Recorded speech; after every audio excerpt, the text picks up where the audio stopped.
Hey everybody, this is a clip from the latest episode of the Randi Rhodes Show. If you want the full episode, you can watch live on Free Speech TV, Dish Channel 9415, DirectTV 348, Sling, Roku, and AppleTV. Turn up your mind. Friday surpassed 205,000, and that was breaking a record set the week before. Hospitalizations were at record levels in a number of states, including Oregon, Washington, Indiana, and Pennsylvania. So I guess the question is this what a dark winter looks like, or do you forecast that this is going to get worse in coming weeks? Well, I want to be straight with the American people. It's going to get worse over the next several weeks, but the actions that we take in the next several days will determine how bad it is or whether or not we continue to flatten our curve. And right before Thanksgiving, we actually saw cases start to plateau in many states that have been aggressively mitigating. And as I mentioned, there are steps you can take right now. But I also want people to know there's hope. We are mere weeks away from starting to vaccinate the vulnerable, and we can significantly protect people who are at risk for this virus. So hang on just a little bit longer. Understand that the science out there has never been stronger to support the wearing of masks. You shouldn't have to have a mandate to do the right thing, to protect your neighbor, to keep schools open. Make sure you're watching your distance, and make sure, again, if you've been in a gathering of more than 10 people without your mask on over the last several days, please get tested in the next 3 to 5 days. Do that. Get tested in the next 3 to 5 days. We bid a fund. That was Jerome Adams, our Surgeon General, telling you it's going to get a little bit worse after Thanksgiving, a surge within a surge or some such thing. But there's hope. There's light at the end of the tunnel. It's called a vaccine, and we know that Moderna and Pfizer have applied for emergency use authorization, and that the Lieutenant General in charge of Operation Warp Speed is telling us that we can expect to get vaccinated in June. So, okay, we bid a fond farewell to Dr. Scott Atlas, who quit his job, evidently to join his herd. Scott Atlas, the guy who, said, do nothing. Do absolutely nothing, President Trump. Don't do a thing.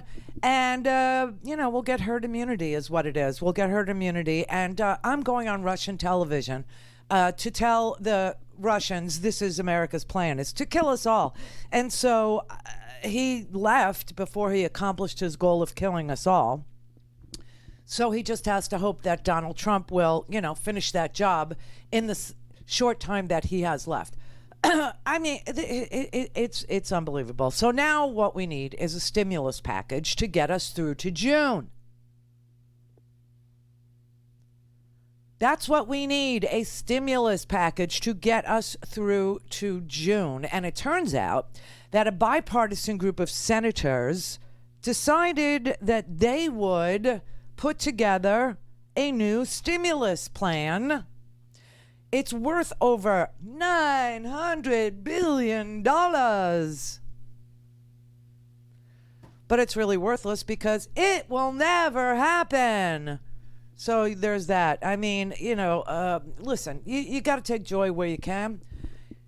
We're almost rid of Trump, and as an emotional stimulus, you just can't do much better than that, can you? No. But we need an economic stimulus, and so the shocking part of it is not that, it's worth $908 billion. No, because what's needed is $2 trillion, right? So the 908, that takes advantage of the $500 billion that's just sitting there because Steve Mnuchin, as I'm sure you heard, decided to claw back $500 billion from the original CARES Act and force Congress to have to reappropriate it. So this bipartisan group of senators decided, well, let's reappropriate it. And we'll add another $400 billion, and it'll be a whole lot less than what we thought we would have to fork over in the first place, because now he's clawed back to 500. It's just such a scam. Everything they do is a scam, including the fact that there's a bipartisan group of senators. Really? Where are they? Come out, wherever you are. you better find them before they crawl back into the forest and under the mushroom. That's the shocking part. The shocking part is that there is a group of bipartisan senators. I need a photo. I need to put that on my Instagram. And I never Instagram. I just don't do it. I don't know why. Not in the mood. But an effective package would be about $2 trillion. And the fact that that would be effective is exactly why Republicans are against it. They don't want anything effective. They're not in the mood for effective. They lost the election. They lost their, fearless leader. And so they don't want to see a Democrat do what Democrats do, clean up their mess. They don't want Joe Biden to have a chance to turn around the economy. They want to punish Americans for not choosing Trump. But the joke's on them because there was no worse punishment for Americans than re-electing Trump. Meanwhile, Canada just passed the biggest economic relief package since World War II. And Germany is building the facilities to begin vaccinations of 1,000 people a day per facility. Well, at least we have someplace to go, right? We have someplace. Just be very grateful that Trump did not build his 9 miles of wall on the northern border. But he's focused on, providing economic relief. Don't think he's not. He is. For himself. He has raised $170 million on his bogus election fraud claims.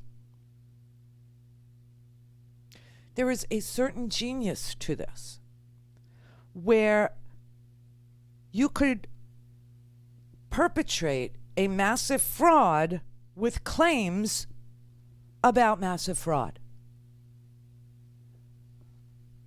You know why they're still filing these crazy lawsuits? And they are. Sidney Powell, who's not part of the team, oh no, she's too radical, she's too whatever, stealing the spotlight from Rudy, I don't know. She was on Hannity last night, okay, and she is still filing lawsuits, and she's doing it because Donald Trump has figured out a way to monetize failure.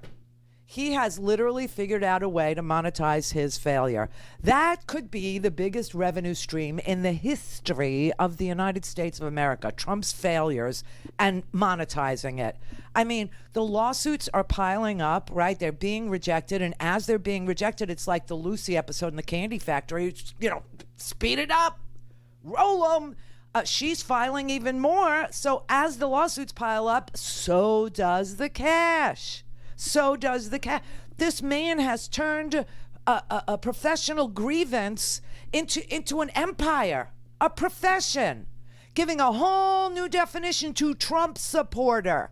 You understand? You're really supporting him. I mean, like financially supporting him. He has managed to become a professional victim. A professional victim, where not only do the rich, sleaziest of the sleazy lawyers get rich, but Donald Trump gets rich too. The plaintiff, the sleazy plaintiff, gets even richer than the sleazy lawyers. That's a first, I have to say. That's a first. But when you consider that being a victim is his area of professional expertise, and how many people he's turned into victims? Victims of death, victims of long-haul COVID, victims of poverty, victims of job loss through no fault of their own. People are going to be kicking themselves, saying, "Why can't I turn my, victimhood into a, Donald Trump has become a giant GoFundMe.